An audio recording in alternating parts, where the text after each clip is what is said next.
ng Kongreso upang plansyahin itong mga final details na nabanggit natin na security plan.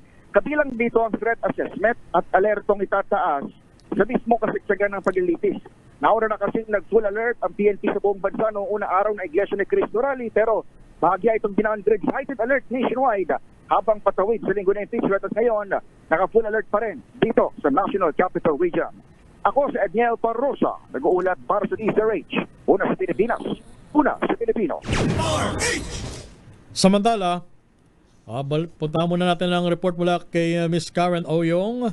United Kingdom, ikinagalak ang desisyon na simulan ang diskusyon sa posibleng paglahok ng Pilipinas sa Comprehensive and Progressive Agreement for Trans-Pacific Partnership. Ang buong detalye, balita mo yan, Miss Karen Oyong. Miss Kay. Yes, kasamang Romel, kasamang Ray, ikinalugod ng United Kingdom ang pagsisimula ng tinatawag na preparatory discussions on accession katuwang ang Pilipinas sa posibleng pagsapi ng bansa sa isa sa pinakamalawak na free trade agreement sa mundo, ang Comprehensive and Progressive Agreement for Trans-Pacific Partnership o CPTPP. Ayon sa gobyerno o pamahalaan ng United Kingdom, ang naturang anunsyo ay kasabay ng pagdaos ng ika-10th CTPP Commission meeting kamakailan kung saan kinumpirma na sisimulan na ang preparatory discussions kasama ang Indonesia, United Arab Emirates o UAE at Pilipinas. Ang CPTPP ay isa sa pinakamalaki at malawak na free trade agreements kung saan sumapi ang UK noong 2024. 12 economies sa 4 na kontinente sa Asia Pacific ang kasama, tulad ng Japan, Canada, Australia at ang UK. Sakop ng CPTPP ang tinatayang 15% ng global gross o gross domestic product o GDP. Isa umano ang UK sa consistent supporter ng Pilipinas sa kanyang aplikasyon upang makasama sa CPTPP. Ayon kay UK Deputy Trade Commissioner for Asia Pacific Southeast Asia, Rhiannon Harris, kung makumpleto ng Pilipinas ang proseso at makaanib sa agreement, asahan na mabebenepisyohan ng mas mababang taripa, mas simpleng trading rules at mas matatag na supply chains ang mga negosyo sa bansa. Dagdag ni Harris, ang mga preparatory discussions ang magiging daan para sa mas maraming oportunidad para sa negosyo, pamumuhunan at paglago ng ekonomiya ng Pilipinas. Bagamat hindi garantisado ang accession o paglunsad ng mga formal na negosasyon, ang mga preparatory discussions ay dinisenyo upang isulong ang engagement and understanding sa pagitan ng Pilipinas at CPTPP parties. Ang British Ambassador to the Philippines, Sarah Holton, isang mahalagang milestone para sa Pilipinas ito at umaasa ang UK sa matagumpay na kooperasyon sa pagitan ng CPTPP parties at ng Pilipinas sa pamamagitan ng nabanggit na proseso. Ako si RH4 Karen Oyong, nag-uulat para sa DZRH, una sa Pilipinas, una sa Pilipino. Thank you. Salamat, Ms. Karen Oyong. Ating alamin ang update mula po sa Senado. Sa report ni RH28, Lakay Raymond at Paas. Lakay Raymond. Ray, nakaharap ng impeachment court si Vice President Sara Duterte sa impeachment trial na magsisimula na sa Lunes, July 6, alas 2 ng hapon. Ito ay batay sa direktiba na ilabas ng impeachment court na may petsang July 2 na nilagdaan ni Senate President Sherwin Gatchalian. Personal na pinanad ng si VP Sara o kaya sa pagitan ng kanyang abogado upang kumarap sa paglilitis sa 4 na articles of impeachment na inihain sa kanya ng Kamara ng Representantes na magsisilbing prosecution. Ang kausama ito ay alinsunod sa Rule 7 ng Rules of Procedure on Impeachment Trial at writ of summons na unang inilabas ng June 9, 2026. Kanina ay nagdaos ng all senators caucus, ngunit 10 senador lamang ang nakadalo. Mahagi ito ng kanilang paghahanda sa pagsisimula ng impeachment trial kay VP Sara Duterte sa Lunes. Kasabay ito ng paghahanda natin para sa seguridad sa loob at labas ng Senado. Ito si RH20, Raymond Advance para sa DZRH, una sa Pilipinas, una sa Pilipino.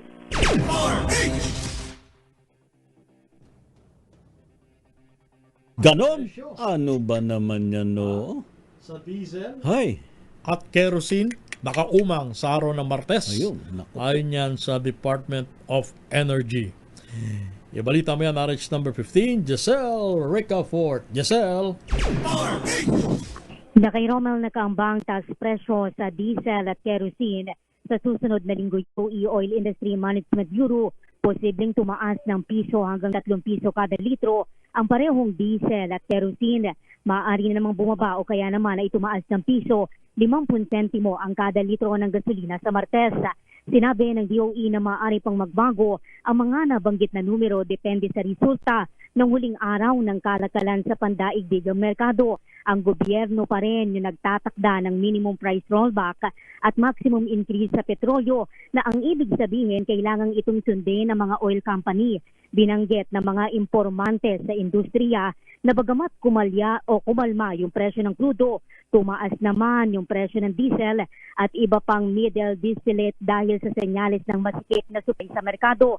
Ngayong linggo, tumaas ng piso 60 sentimo hanggang piso 70 sentimo ang kada litro ng gasolina, 80 sentimo hanggang 85 sentimo sa diesel at piso 20 sentimo hanggang piso 22 sentimo sa kada litro naman ng kerosene. Ito si Giselle Ricofort para sa DZRH, una sa Pilipinas, una sa Pilipino. Thank you, Miss Giselle. Samantala naman, mga pamilya daw po ng drug war victims, naghain daw po ng urgent motion sa Supreme Court. Ibalita mo nga yan, RH9, Miss Tina Nolasco. Miss Tina. Nakaire, naghain ng manifestation and urgent motion for resolution sa Korte Suprema ang mga pamilya ng biktima ng drug war ngayong araw. Kasabay ng ika-10 taon ng pagsisimula ng kampanya kontra illegal na droga noong July 1, 2016. Kabilang sa inaapela ng mga ito na ideklarang labag sa saligang batas ang war on drugs at agarang resolbahin ang petisyonin na Sister Maria Juanita Danyo at iba pa para sa pagkakaloob ng privilege of the writ of amparo batay sa merito, kasama ang paglalabas ng isang permanent protection order. Nakasaad din sa resolusyon na ipawalang visa ang mga kautusan ng PNP at DILG.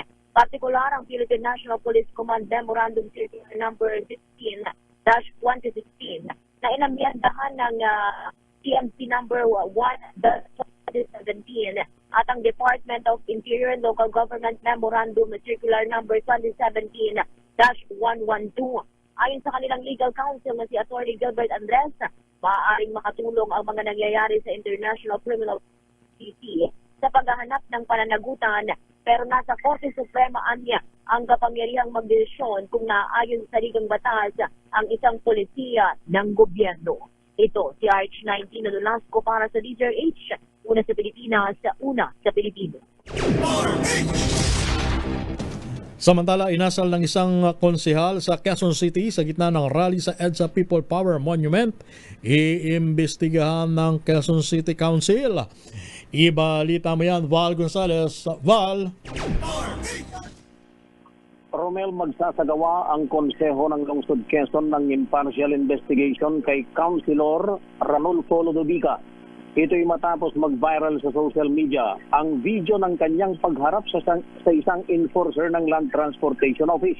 Nangyari ang insidente habang may rally ang Iglesia ni Cristo sa EDSA malapit sa People Power Monument, kung saan makikitang sinisita ni Ludovica ang LTO personnel na nagsasagawa ng operasyon. Ayon sa City Council, hindi nila binabaliwala ang opinyon ng publiko, pero dapat itong tugunan ng patas, walang kinikilingan at may due process. Aalamin ng konseho kung ang kilos ni Ludovica ay naaayon sa standard of conduct para sa mga halal na opisyal. Paalala ng City Council, ang pananagutan ay laging may kaakibat na respeto, profesionalismo at pagkilala sa dignidad ng iba. Isang pagkakataon nila para pagtibayin ng ethical leadership at responsableng serbisyo publiko. Samantala sa panig naman ng Land Transportation Office, iginiit ng ahensya na gumagawa lamang ng trabaho ang kanilang mga personnel nang naaayon sa nakasaad sa kanilang mandato. Sa nilabas na statement, sinabi ng LTO na batid nila ang viral video sa social media at nililinaw na ang kanilang tauhan ay nasa tamang pagganap ng tungkulin alinsunod sa batas trapiko at sa mandatong protektahan ng mananakay. Ayon sa LTO, alinsunod ito sa direktiba ni Pangulong Ferdinand Bongbong Marcos Jr. at ng DOTR na kumilos ng may kortesiya at respeto sa lahat ng pagkakataon.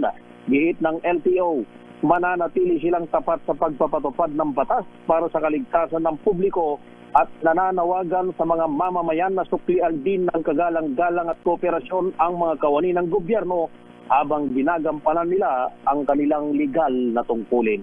Ako si Val Gonzales, DJ Radio na sa Pilipinas. Val. Una sa Pilipinas. Yes, So, kailan isasalang sa... Sino ba yung konsehal?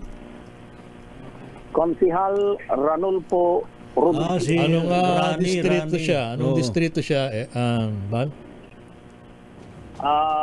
Dito siya sa Barangay Bagong, dito sa Batasan District ka. Pero hindi maganda yung asal niya dun sa sa EDSA dahil sa mantakin mo ginagampanan lang ng LTO officer yung kanyang trabaho. Abay, akala mo mas mataas pa siya dun sa ginagawa ng officer, ano ha? Akala mo kung mas talagang sigang-siga eh. Wow. Ha? Kung may papakita yung video, meron pang pagkakataon na sinuntok na yung... Yun nga eh. Tama yan?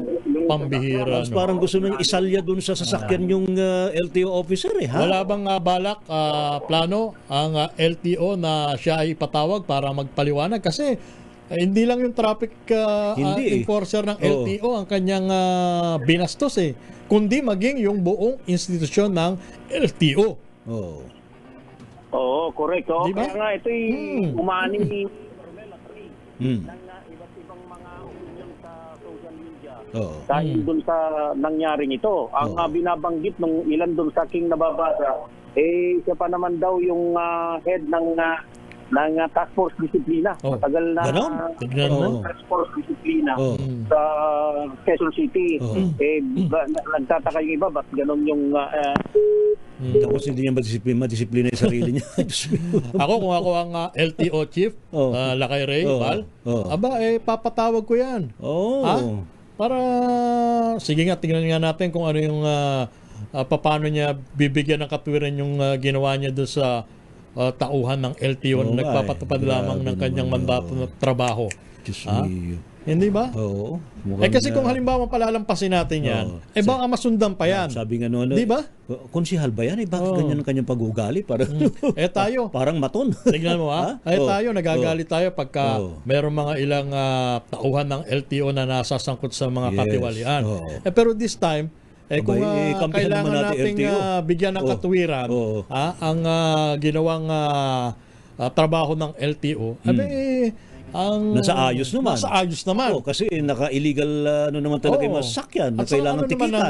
Di ba? Ano naman ang kasalanan? Kawawa naman yung LTO officer. Yes, ano naman ang kasalanan ng LTO personnel? Ginagawa lang naman niya ang trabaho niya. Totoo yan. Ayan, Nagkataon nagbabalik si Val. na naka-encounter siya ng ganitong klaseng tao. Oh, nako. Kung nagawa yan din sa isang LTO officer, what more sa isang Oo. ordinaryong mamayan, ano ha? Nako, Kaya nga ang tanong ko nga Oo. yan bang ginawa niya sa LTO officer magagawa din kaya niya sa isang Yun. traffic enforcer ng PNP? Di ba? Kung halimbawa nakatapat Val. siya ng medyo mainit din ang ulo. naku po. Wag na tayong mantong sa ganon, di ba? Val. So, yung sitwasyon kasi, Romel at Ray, nung mangyari, yung pagsita na yun, yung makikita na sa social media, yun yung inanunsyo ng PNP. Naglabas ng statement na nun yung PNP na pinapalis na yung lahat Yes. ng mga sasakyan na nandun sa gilid, doon sa northbound ng Tama. EDSA. Particular na doon sa kapatid po ng gilid, sa gate ng Campo Aguinaldo. Campo Aguinaldo, Kaya yes. kumilos, ginamit yung LTO na siyang na sila na yung dahil binigyan ng pagkakataong alisin yung mga sasakyan nung may mga sasakyan na iwan pa kumilos na yung LTO at yung isa doon sa personnel yun yung inabutan ni Councilor Ludovica. Kaya ang tanong ko nga kung halimbawa mag-iisa lang siya or kahit tatlo yung kanyang kasama, magagawa niya kaya yung ganyang asal? Kasi kahapon ang dami nila Ako, ang kinababahala ko, baka mamaya pag kung halimbawa sumagot yung LTO officer, baka kuyugi naman siya. Tama. Di ba? Kawawa naman Kawawa LTO naman officer. yung LTO officer na yon. Nagsisisigawan na siya. Mataas na ngayon tension ha? Nung time na yun. Nung time na yun. Meron pa nga nagsabi, sa gitna nga ng usapan nila, meron pa sumigaw, konsehal yan! Oo. Pambihira, no? Tapos ang dami pa mga vlogger sa paligid. May mga ganun pa. Ang gusto ko kasi ni Ludovica, ang gusto kasi ni Consial Ludovica, yung kanyang hinigit ng time na yun, nagpapahayag lang naman ng Hindi, iba yun. Alright, sige. Tayo Salamat. ginagalang natin yung karapatan sa pamahayag. Tama. Pero pagka Pag umaabuso na, hindi naman ibang pwede yun. usapan na yan. Meron naman limitasyon eh. Lahat ng karapatan may kaakibat na responsibilidad. Saka hindi ka dapat na nangingibabaw sa batas. Tama. Tapos may sumisigaw, konsyal yan. May pambira, konsyal pa lang, ganyan na ang asal. Paano pagka Nasa mas mataas na nakachamba pa posisyon? yan sa mas mataas na posisyon? Paano na? Samantala naman, maraming salamat Val Gonzalez. Samantala, grade 8 students sugatan matapos saksakin sa labas ng eskwelahan habang papauwi sa Las Piñas City, sa Daniel Fajardo, Las Piñas City. Ating alamin sa report ni Noche Cacas. Noche! Lakay Ray at Romel, sugatan ang grade 8 student matapos saksakin sa labas ng isang eskwelahan sa barangay Daniel Fajardo, lungsod ng Las Piñas. Sa hata pursuit operation, naaresto naman ng barangay Banuyo 1 Tanod at Police Substation 1 ang tatlong minor suspect sa lupang Pangarap, barangay San Dionisio sa Parañaque City. Sa panayam ng DCRH kay barangay Manuyo 1 Chairman Buboy de la Cruz, nangyari ang insidente sa barangay Daniel Fajardo kung saan tumakbo at dumaan sa kanilang lugar ang mga suspect. Habang naglalakad at pauwi na ang biktima, biglang sinaksak ng grupo ng mga minor suspect. Ayon pa kay de la Cruz, sinasabing 6 na suspect ang magkakasama at 3 ang nahagip sa CCTV footage na naka-install sa kanilang lugar. Nasa ospital ang minor victim student. RS27, Nutikakas, DCRH, una sa Pilipinas, una sa Pilipino. 4 katao naman na nagpupuslit na ilegal na petrolyo sa Navotas, huli ng PNP. RH number 2 27 Edwin Duque. Tama ka, Kuya Romel. Panibagong 4 na katao na naman ang nakaresto na nabutas pulis, ang mga aktuhan at nagkasagawa ng gigan na pamilipat ng mga football bata dito sa may barangay FBS sa Dagat-Dagatan ng Butas. Ay ni Police Colonel Renati Piguela. Napatan naman ng mga nagpapatrol ng pulis ang mga suspect na naglilipot na naman ng petrolyo bata mula sa 2 bangka patungo doon sa isang tanker truck. Gamit ang 2 generator pump at 25 metrong section hose. Nanghingi naman sa ng permito lisensya at iba pang mga dokumento upang magpapatronan na legal ba ang kanilang operasyon, pero nabigaw na ito. Kaya agad na silang itaresto ng polis.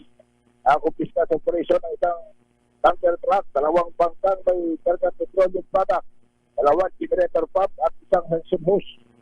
Naharap ang mga 4 na yun sa kasong pagtabag sa 62 ng presidential Secretary number 1865 o illegal trading in petroleum or petroleum product. Kasalukuyan silang nasa kastidya ngayon ng Nabotas Police habang inahanda ang kaso dapat sa una nang nakauti na kayo itong nakaraan naman ng sakit kung siya na nagsasabi dito ng illegal na petroleum kung saan nasabi ay halong tubig. Ang result na 3 Edwin Duque ng ulat at siyari ito na sa Pilipinas na sa Pilipinas. Thank you, Edwin Duque. Rapido, hataw, balita. Standby, mga balita mula po sa mga probinsya Pilipinas ang oras, 2:47. Ang oras na yan ay